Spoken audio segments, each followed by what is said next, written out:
मित्रांनो, माझे नाव अजय आहे आणि ही गोष्ट माझी आणि माझ्या बायकोच्या मैत्रिणीची आहे. ही गोष्ट 6 वर्षाआधीची आहे. त्यावेळेस मी, माझी बायको आणि तिच्या 2 मैत्रिणी 12वीच्या वर्गात शिकत होतो. आम्ही चौघेही नेहमी एकत्रच राहत होतो. माझ्या बायकोचे 2 पक्क्या मैत्रिणी होत्या. त्यातील एकटीचं नाव शोभा आणि दुसरीचं नाव रसिका होते. त्या दोघींना मी पहिल्यापासूनच ओळखत होतो आणि आज त्या 3 मैत्रिणींपैकी एक तर माझी बायकोच होती. माझ्या बायकोच्या त्या 2 मैत्रिणींपैकी रसिका ही जरा जास्तच ओपन माइंडेड होती. ती जरा माझ्याशी जास्तच बोलत असायची. शोभा मला फक्त बघत असायची. तिच्याकडून मला जास्त रिस्पॉन्स मिळत नव्हता. आजची कहाणी माझी आणि रसिकाबद्दल आहे. माझ्याकडे रसिकाचा आणि शोभाचाही नंबर होता. माझ्या बायकोसोबतच त्या दोघींचे पण कॉलेजचे काम मीच करत होतो. कॉलेजमध्ये एक मुलगा होता, तो रसिकाला खूप त्रास देत होता. त्यावेळेस रसिकाचे लग्न ठरले होते. तो रसिकाला ब्लॅकमेल करत होता, जर तू माझी झाली नाहीस तर मी तुला कुणाचीच होऊ देणार नाही. त्याच्या या बोलण्याला घाबरून रसिकाने ही गोष्ट तिच्या मैत्रिणींना सांगितली. माझ्या बायकोकडून मला ही गोष्ट समजली. तेव्हा मी माझ्या भाषेत त्या मुलाला चांगलेच समजवले. त्यानंतर रसिकाचे टेन्शन निघून गेले. त्यानंतर रसिका माझ्यावर जास्तच इम्प्रेस झाली. ती माझ्यासोबत जरा जास्तच क्लोज झाली. तिचा होणारा नवरा जर्मनीमधला होता. तो जर्मनीमध्ये जॉब करत होता. तो तिथे राहून तिथल्या मुलींसोबत मजा मस्ती करत होता. थोड्याच दिवसात रसिकाचे त्याच्यासोबत लग्न झाले आणि ती आमच्या बाजूच्याच गावात राहू लागली. तिला काही पण काम असले तर ती आमच्या गावात येत होती. 6 महिन्यानंतर रसिकाचा नवरा पुन्हा जर्मनीला वापस निघून गेला. एके दिवशी माझ्या बायकोची परीक्षा चालू होती म्हणून ती तिच्या माहेरी निघून गेली. कारण तिच्या घरापासून कॉलेज जवळच होते आणि ती प्रत्येक रविवारी सुट्टीला माझ्याकडे येत होती. आता मी घरी एकटाच होतो. एक दिवस मी मोबाईलमध्ये नंबर बघत होतो. तेव्हा मला रसिकाचा नंबर दिसला. रात्री मी तिला असेच हाय म्हणून मेसेज केला. थोड्या वेळातच रसिकाचा रिप्लाय आला. मी तिला म्हणालो, अरे सॉरी, मी माझ्या बायकोला मेसेज करणार होतो, ते तुला चुकून आला असेल. तेव्हा रसिका म्हणाली, काही हरकत नाही, होतं असे कधी कधी. त्यानंतर आमच्या दोघांचं बोलणं चालू झाले. बोलता बोलता 1.5 तास कसा निघून गेला आम्हाला समजलाच नाही. तेव्हा मी रसिकाला म्हणालो, चल रसिका, खूप रात्र झाली आहे, आपण झोपू. मग मी माझा मोबाईल बाजूला ठेवून झोपू लागलो. तेव्हाच पुन्हा अर्ध्या तासाने रसिकाचा मेसेज आला. आम्ही दोघे पुन्हा चॅटिंग करू लागलो. रसिका माझ्यासोबत 1 तास बोलत होती. त्यावेळेस मी तिला तिच्या नवऱ्याबद्दल विचारले. तेव्हा ती एकदम रागात मला सगळं काही सांगू लागली. हे सगळं चॅटवर बोलणं पॉसिबल नव्हते म्हणून मी तिला म्हणालो, थांब, मी तुला कॉल करतो. मी रसिकाला कॉल केला. कॉल करताच ती तिच्या नवऱ्याबद्दल रागात मला सांगू लागली. मी काही बोलायचं चालू करायच्या आधीच ती तिच्या नवऱ्याला शिव्या देत म्हणाली, तो असा आहे, तो तसा आहे, दुसऱ्या मुलींच्या नादाला लागला आहे, त्यांचेच तो बघतो, त्यांच्यावरच पैसे खर्च करतो, माझ्यावर प्रेम करत नाही, असे तसे. तिने तिच्या नवऱ्याबद्दल खूप काही मला सांगितले. जे तिने एका परपुरुषाला नाही बोलायचे होते. ती एवढी रागात होती की फक्त तिच्या नवऱ्याला शिव्या देत होती आणि त्याच्याबद्दलच बोलत होती. रसिका थोड्या वेळानंतर हे पण म्हणाली, जेव्हा तिच्या नवऱ्याचे मन असते तेव्हा तो माझ्यावर प्रेम करू लागतो. त्याने कधी मला समजूनच घेतली नाही. रसिकासोबत बोलता बोलता रात्रीचे 3:30 वाजले. तेव्हा तिने फोन ठेवला. आता रोज रात्री आमच्या दोघांचं असेच फोनवर बोलणे चालू होते. फोन केला तर ती तिच्या नवऱ्याला शिव्या द्यायला चालू करत होती. पण जेव्हा तिचं माझ्याशी बोलून मन शांत होत होते तेव्हा ती उदास होऊन माझ्यासोबत बोलत होती. रसिका मला जेव्हा हे सर्व सांगत असायची तेव्हा माझे मन होत होते की तिच्याशी अजून असे बोलतच राहू.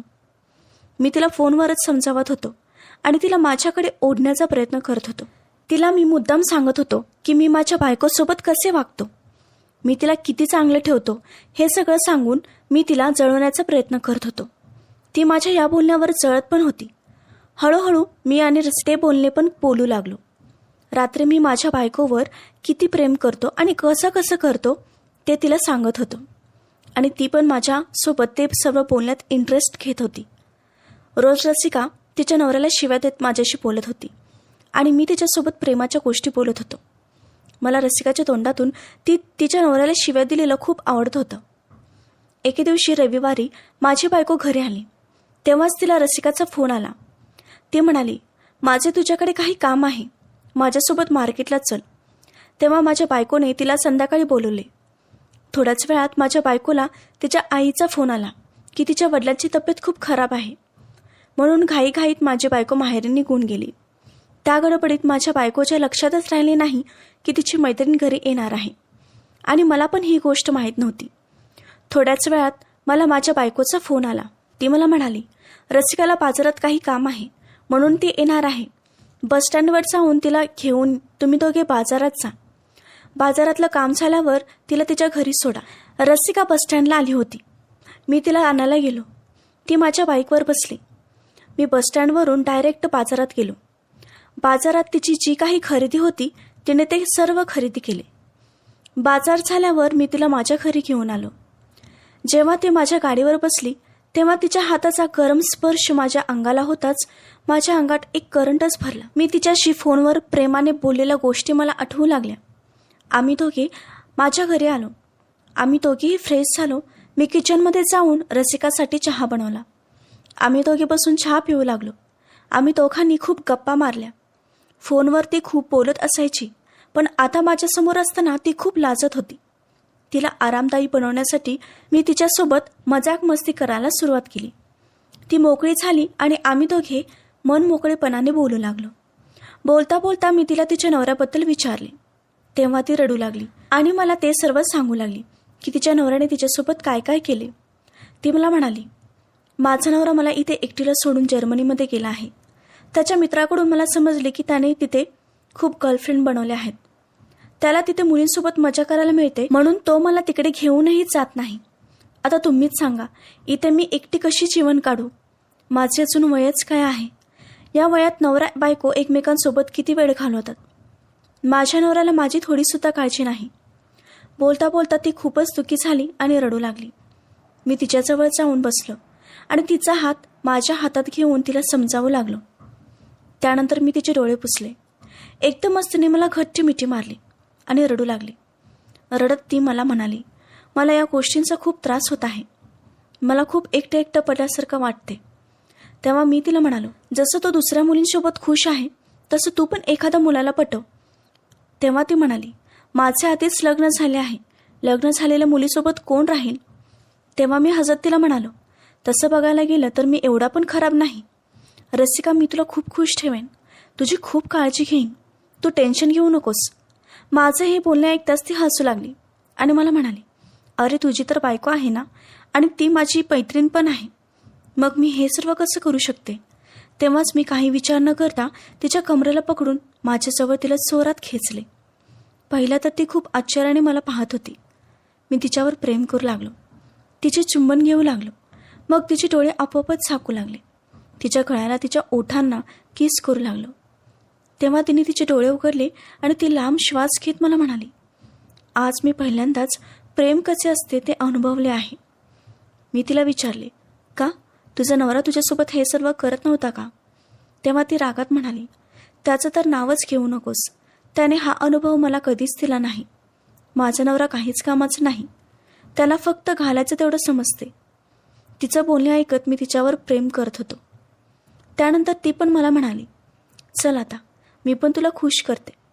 मग ती माझ्यासोबत ते सर्व करू लागली जे नवरा बायको एकमेकांसोबत करतात. आमच्या दोघांचं जवळजवळ 4 तास ते सर्व चालू होते. त्यानंतर रसिकाच्या डोळ्यातून आनंदाचे अश्रू वाहू लागले आणि ती मला म्हणाली, तू मला जीवनाची अशी अनुभूती दिलीस ज्याची मी कधीच पात्र नव्हते. त्यानंतर ती घरी जाण्यास तयार होऊ लागली. ती म्हणाली, आता मी जाऊ का? मी तिला म्हणालो, तू असे पण इथे थांबणारच होतीस ना? माझी बायको पण इथे नाही. आज इथेच राहा. माझं बोलणं ऐकून ती इथे राहण्यास तयार झाली. थोड्याच वेळात तिला तिच्या नवऱ्याचा फोन आला आणि ती 15 मिनिट त्याच्याशी बोलू लागली. मी उठून बाथरूममध्ये जाऊन फ्रेश होऊन आलो आणि किचनमध्ये जाऊन आमच्या दोघांसाठी जेवण बनवू लागलो. रसिका पण बाथरूममध्ये फ्रेश होऊन किचनमध्ये आली आणि मला जेवण बनवण्यास मदत करू लागली. आम्ही जेवण बनवले आणि दोघेही मिळून जेवण केले. जेवण झाल्यावर आम्ही दोघे हॉलमध्ये बसून TV बघत होतो. ती मला प्रेमाने बघत होती. ती तिच्या पायाने माझ्या पायाला स्पर्श करत कुरवाळत होती. ती मला म्हणाली, जान, मी हा क्षण कधीच विसरणार नाही आणि आज मी किती खुश आहे ते शब्दात मी व्यक्त करू शकत नाही. आम्ही 1 तास हॉलमध्ये बसून प्रेमाच्या गोष्टी केल्या. त्यानंतर तिला एकदम जवळ घेतले आणि किस करतच तिला बेडरूममध्ये घेऊन आलो. तिला बेडवर ढकलले आणि तिच्यावर पुन्हा मी प्रेम करायला सुरुवात केली. जवळजवळ 2 तास आमच्या दोघांचा कार्यक्रम चालू होता. ती माझ्यापासून खूप खुश झाली होती. ती खूप थकली होती. मग आम्ही दोघे झोपून टाकलो. सकाळी ती घरी जाण्यास तयार झाली. त्या दिवसापासून आमच्या दोघांचं तसेच चालू राहिले. जेव्हाही रसिकाला मला भेटायचं असेल तेव्हा ती माझ्या घरी येत होती, नाही तर मी तिच्या घरी जात होतो. जेव्हा माझी बायको तिच्या माहेरी जायची तेव्हा रसिका माझ्या घरी येऊन राहत होती. रसिकाला तिच्या नवऱ्याकडून तर प्रेम भेटत नव्हते, पण ते प्रेम तिला माझ्याकडून भेटत होते. मित्रांनो, कथा कशी वाटली कमेंटमध्ये नक्की सांगा. कथेला जास्तीत जास्त लाईक करा, शेअर करा आणि चॅनलला सबस्क्राईब करा. धन्यवाद.